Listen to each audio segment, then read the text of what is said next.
आज हम खड़े हैं सतलुज नदी के बाएं तट पर, लोहरी के बिल्कुल करीब उर्शू गांव की समतल भूमि और नैना अभिराम स्थलाकृति के बिल्कुल समीप। और आप देख पा रहे हैं कि ये भूमि बहुत समतल है और भूमि के बिल्कुल पार्श्व भाग में यहाँ कुछ घरों की श्रृंखला नज़र आ रही है और साथ में एक देवालय भी पीपल के वृक्ष के साथ शोभायमान है। उर्शू गांव का एक ऐतिहासिक महत्व रहा है क्योंकि उर्शू गांव शांगरी रियासत का वो गांव है जो सतलुज तट पर स्थित है और 18वीं शताब्दी में इसी गांव में उस वक़्त के कुल्लू के राजा मान सिंह का 1719 में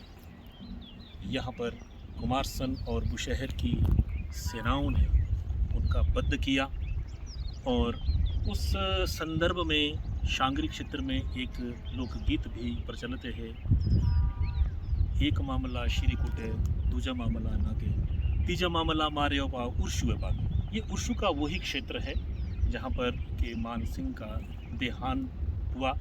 उनको किसी षड्यंत्र में उनकी मृत्यु यहाँ पर हुई और उसके बाद कुल्लू के सेना का एक आक्रमण कुमारसन पर भी हुआ और कुमारसन क्षेत्र पर उन्होंने काफ़ी क्षेत्र को विजित भी किया।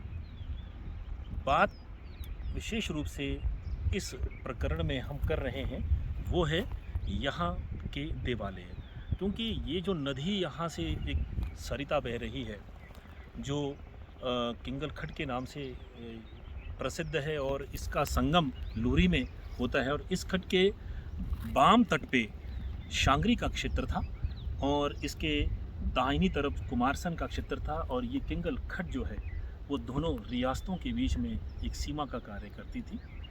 और इसी ही सीमा पर अगर हम ऊपर इसी किंगल के ऊपर क्षेत्र में निकलते हैं, जो छबीशी नाम का जो क्षेत्र है शांगरी का, वो उस वक्त काफ़ी एक उर्वर भूमि थी और उसी 18वीं शताब्दी के पहले चरण में ही यहाँ पर कुमारसन ने मान सिंह की मृत्यु के बाद उस क्षेत्र को विजित किया और पाटी जुब्बल में ये सीमा कुमारसन की लगी। और आज भी पाटी जुब्बल में उस विजयोत्सव पर कुमारसन के जो देवाधिपति कोटेश्वर महादेव हैं वहाँ पर जाकर के उस विजय उल्लास। उर्शु गाँव एक देवस्थली है और शांगरी गढ़ के मुख्य देव बैरड़ी के देव धानेश्वर देवता के उत्पत्ति स्थल भी यही उर्शु का स्थान है। और उनका जो नाम धानेश्वर है वो धान की एक ढेरी से उनका प्रादुर्भाव इसी उर्शु गांव में हुआ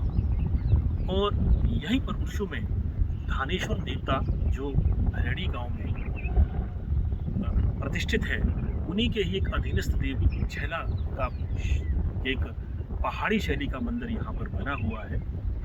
और धानेश्वर देवता के एक और सशक्त अधीनस्थ देव जो जुंडला देव है वो भी उनके साथ प्रतिष्ठित हैं और उनका जो मूल स्थान है वो इसी किंगल खट में उर्शु से ऊपर की तरफ इसके उत्तरी भाग में अगर हम देखें वहाँ पर एक जल प्रपात है, वहाँ पर उनका बहुत पावन स्थल है और वहाँ की जो आध्यात्मिक आभा है उस आभा को कोई भी आगंतुक वो अनुभूत कर सकता है। और जुंडला देव का एक बड़ा क्षेत्र बाहरी सराज में, सुगेत में और कुछ शांगरी में भी उनका है। और शांगरी के देव की हम बात करें कि धानेश्वर देवता के साथ वो प्रतिष्ठित हैं, एक सशक्त देव के रूप में हैं। और बड़ा गांव शांगरी के जो ब्रह्मेश्वर महादेव हैं उनके साथ भी जुंडला देव प्रतिष्ठित हैं। और बाहरी सराज के मुख्य देव जो धानेश्वर देवता के भ्राता हैं देहनी महादेव, उनके साथ भी जुंडला देव प्रतिष्ठित हैं। सुगेत क्षेत्र के एक और शक्त नागदेव जो हमारे सेरी के नाग, जिनको हम कह सकते हैं कि बहुत बड़े शक्त देव हैं, और उनके साथ भी जुंडला देव की जो है प्रतिष्ठा है। और एक ऐसा प्रसंग मिलता है कि ये देव जो हैं वो स्यांज के जो नाग देव हैं उनके साथ ये इन देवों का काफ़ी घनिष्ठ संबंध रहा है।